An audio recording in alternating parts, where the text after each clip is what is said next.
Цагдаагийн байгууллагаас энэ он гарснаас хойш цахим арх 1 2 3 гээд 3 үе шаттайгаар энэхүү арга хэмжээ зохион байгуулж байгаа. Энэхүү арга хэмжээний мөн зорилго нь гэвэл төрийн бусад байгууллагатай татврын байгууллага, хил хамгаалах болон гайлын байгууллагатай хамтраад одоо та бүхэн мэддэг бах сэлэнгийн чөлөөт бүс, урд замын өдөр чөлөөт бүс гэдээ бидэг тэн дээрээс гарал үүсэн тодорхойгүй хямд архийг иргэд маань өөрхөн лимит тааруулаад нэг хүн 2 литр гэдэг байдлаар оруулж ирээд иргэдэд худалдан борлуулах үйлдэл ихээр гарч байгаа тул энийг тасан зогсоох иргэдийнхээ цаашлаад аймнаас эрүүл мэндийг хамгаалах зорилгоор дээрх арга хэмжээнүүд маань зохион байгуулсан.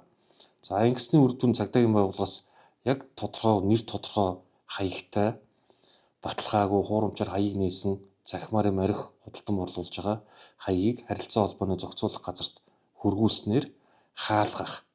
Цаашлаа дээрх төрлийн зөрчил гаргаж байгаа этгээдүүдэд зөрчлийн тухай хуулиар заасны дагуу арга хэмжээ тооцох, мөн дээр нь татврын акцийг хууль бусаар хийсэн үйлдэлүүдийг илрүүлж холбогдох эрүүгийн хууль заснаар хариуцлага хүлээх арга хэмжээг үе шаттайгаар тасралтгүй зохион байгуул ажиллаж байна. Цагдаагийн байгууллагаас энэ арга хэмжээг өмнө бол нэг удаа зохион байгуулж түрүү жил.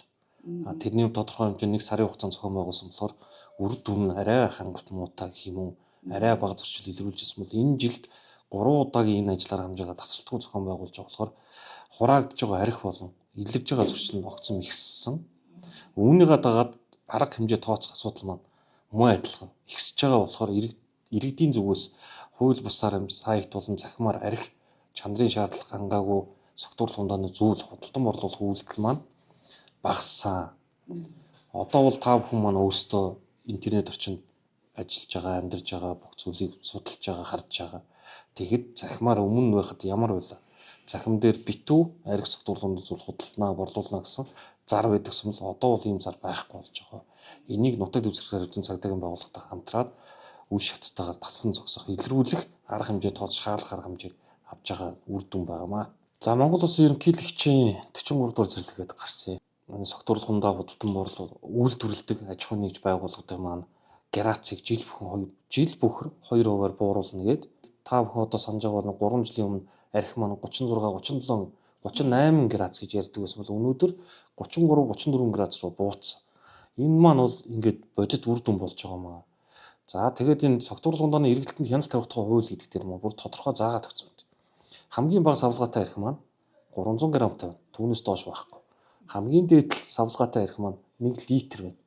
Ингээд энийг маань наривчсан хэмжээг нь тогтоогоод өгсөн. Грац маань жил бүхэн 2%-аар буурж байгаа.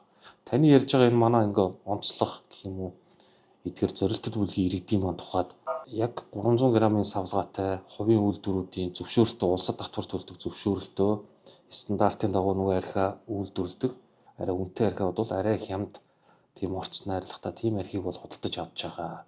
Тэр нь 300 г-тай архи нь хамгийн багадаа дунджаар 7200 300 төгрөгийн үн ханштай байгаа. Манай байгууллагаас сүүлийн 2 жилийн хугацаанд явуулсан хэн шалгалтаар хууль бусаар улсад бүртгэлгүй татврын байгууллагад бүртгэлгүй мэргэжлийн болон холбогдох эрүүл мэндийн байгууллагад шинжилгээнд хамруулагдаагүй арх согтуурлахундаа зүйл худалдан борлуулсан зөрчил илрээгүй. За гадаад улсаас бол оруулж ирсэн акцгүй гадаад нэршилтэй ийм арх согтуурлахундааны зүйлүүд бол хураагдсан. Тэрэн дээр тухайн үрдний шинжээт томилоод холбогдох дээжийг шинжилгээнд авч шалгадаг байгаа. Олон улсын байгууллагаас гарсан судалгаагаар Монгол улсад архинд дундах эмэгтэй иргэд маань 100 мянган хүн тутам 5496-г эзэлж байгаа нь дэлхийд хамгийн өндөрт үзүүлэлттэй тоонд орж байна. Дэлхийн стандартаар нэг хүнд жилд 7-8 литр арх согтуурлах ундааны зүйл ноогдох ёстой бол Монгол улс дунджаар өндөр болон сул агуулмж нийлээд 28 литр нэг хүн ноогдож байгаа нь энэ үзүүлэлтээр манай улс тэргүүлцээ одоо ингэ явж байгаамаа.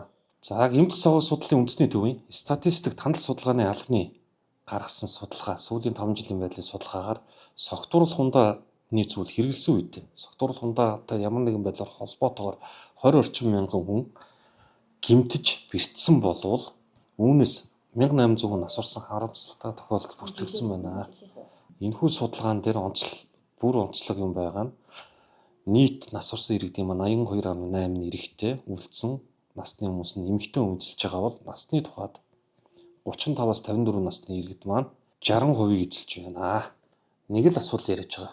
Хүн гар дээрээсээ зохих зөвшөөрөл аваагүй, согтуур дундад худалдан борлуулж байгаа нь холбогдох хууль тогтоомж заасан хариуцлага хүлээдэг гэдгийг та бүхэн маань ойлгоорой. Иймд цагдаагийн байгууллагаас та бүхнийг арх согтуур дундааны зохисгүй хэрэгтэнээс татгалцахыг зөвлөж байна. Зохисгүй хэрэглээг зогсооцгооё.